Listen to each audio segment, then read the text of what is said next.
Well, we're in the midst of the preseason right now, finally seeing some snaps from our favorite NFL teams before the season kicks off September 9th. Bill Jones from CBS DFW is with me today virtually to discuss the upcoming season, and I want to get his thoughts on the NFC East. Good to see you, Bill. I want to ask you right away how the preseason is going for the Dallas Cowboys.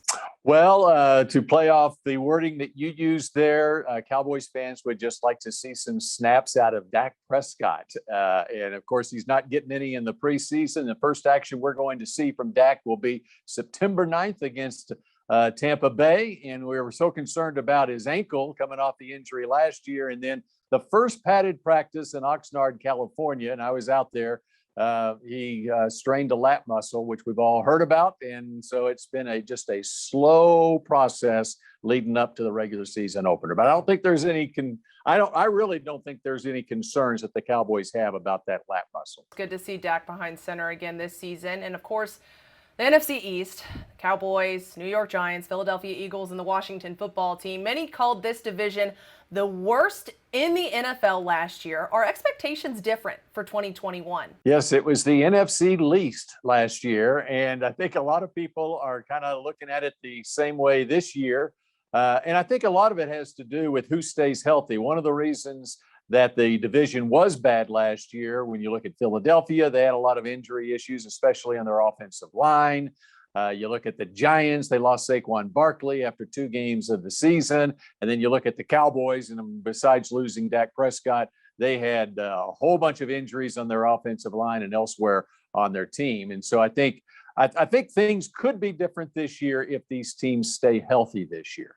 And then, Bill, who do you see winning the division? I know we've only seen the preseason and a little bit of it at that, but at the end of the season, who's going to be up top? Well, last year, Washington won with a 7-9 record. The way I look at it is I'm going to assume that teams are going to stay healthy. Okay, so you can only go by what you're seeing on paper right now. And I look at the quarterbacks of all 4 teams in this division. And if Dak Prescott stays healthy for the Cowboys, I think the Cowboys are the team to beat. He's got weapons at wide receiver and Amari Cooper, CeeDee Lamb, and Michael Gallup. If he's got a healthy offensive line in front of him, and one of their biggest acquisitions in the offseason, I think, was their defensive coordinator, Dan Quinn, who came over after being let go as the head coach of the Falcons. If Dak stays healthy, he's the best quarterback in the division, and so I call the Cowboys the best team in the division.